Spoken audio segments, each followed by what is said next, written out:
I've traveled around this country, from shore to shining shore. It really made me wonder the things I heard and saw. I saw the weary farmer a-plowing sod and loam. I heard the auction hammer just a-knocking down his home. But the banks are made of marble with a God. Dear Kathy, Zindabad. I am your organization, the Shramajeevi Sangatana. I have often wondered if you are my mother first or Vivek's. Whether you love me more or Vivek. I have been possessive about you, and this question has puzzled me. Our bonding, our mutual bonding, and your affection for Vivek has been there for past 42 years now. Whenever you are in India or you are abroad, constantly talking to Vivek. But yes, you are talking about me. So you are as much as my own as you are Vivek's. When you raise your fist in Zindabad and shout my name, I clearly see in your eyes the sparkle of admiration and pride for me. When you salute a Zindabad, curling your lip and breaking into a childlike smile, I feel the abundance of your love for me.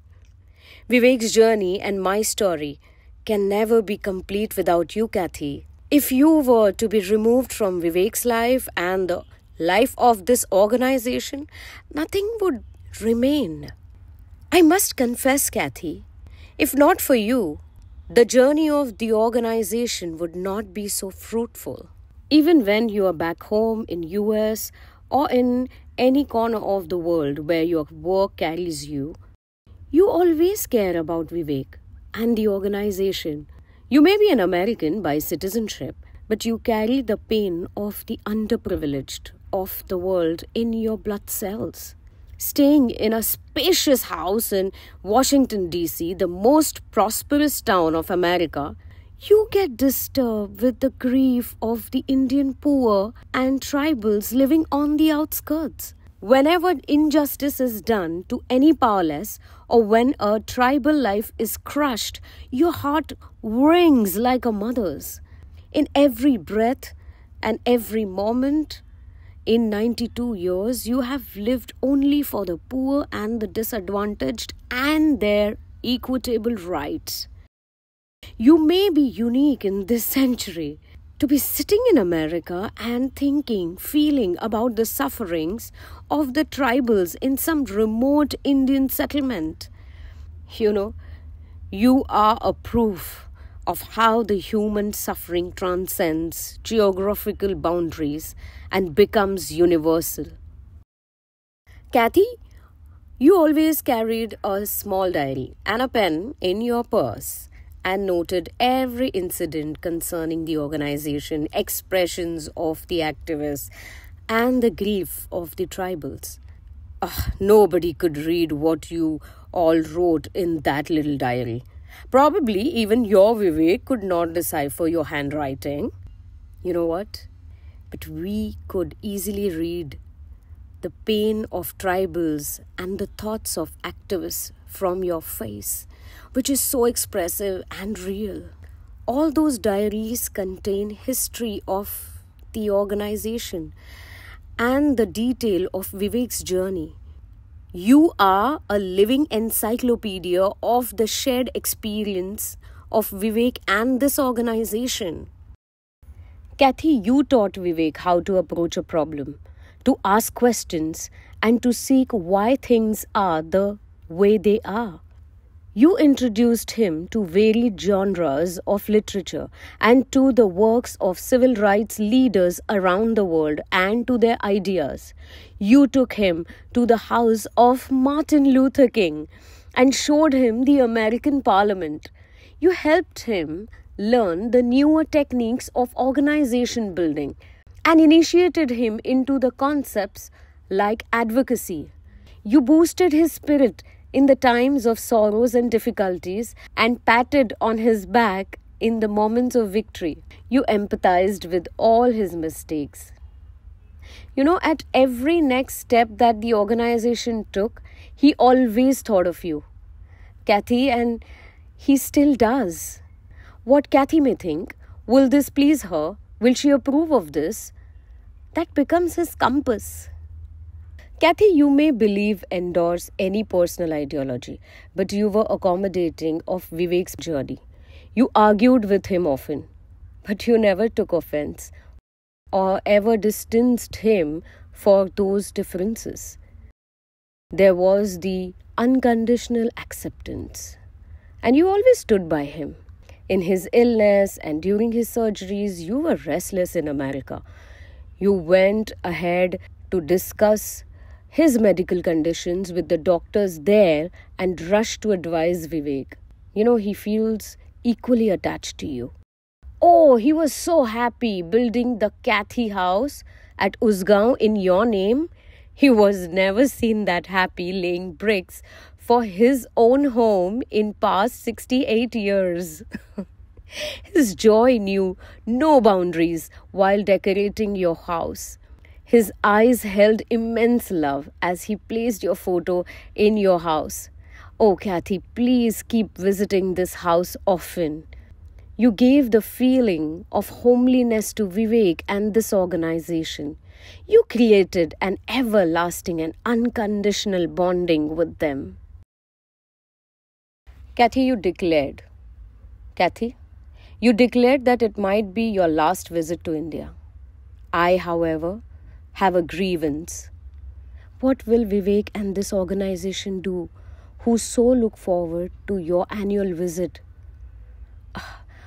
Vivek lives with this hope that he can vent out all the problems and agonies before you. That hope and joy sustain him. If you did not come, who would he share his deep thoughts with? He would probably go more silent. When he speaks, you are the one to give your complete attention and listen to him so intently. You understand his pain and his joy perfectly. Prosperity is no different from having that one person who understands you, who understands how you feel and what you need from just the tone of your voice or a look in your eyes. In that sense, you both are prosperous with each other. And then you say you will not come to India anymore. In fact, Vivek and his organization needs you more right now. Now that the organization is ready to face the challenge of the changing times and get out of the old mold, Vivek stands at a point where more than half the journey with you and this organization, that whole part of his life is behind him. A few concluding steps remain before the journey ends. Vivek is striving for day and night to ensure that the organization should not stumble or go berserk without you and him in the future. He is working for the future where you both could look from afar, from another world, at the journey of this organization with pride and a sense of fulfillment. He needs you, Kathy. More than ever now he needs you. The Kathy who lovingly holds him close, ardently praises his work and his strategies and the movement, with her head slightly tilted, lips curled, and wings with a mischievous smile. You are a must, Kathy. Vivek just loved two things from the bottom of his heart. One is me, his organization, and the other is you, Kathy. At this point of life, he needs the organization to express everything that he has learned and earned. And he needs you, Kathy, to listen to him with the trust and patience to understand all that goes on in his mind. Therefore, please keep coming often, Kathy, with a small diary in your hand, noting the expressions of Vivek and all the activists of the organization, winking with mischief, cheering for Vivek and applauding as you watch the organization grow and expand. Vivek, with his entire organization, will always be waiting for you to return. Zindabad. From me, from your organization. Zindabad, Kathy. I'd hammer in the evening all over this land. I'd hammer out danger, I'd hammer out a warning, I'd hammer out love between my brothers and my sisters all over this land.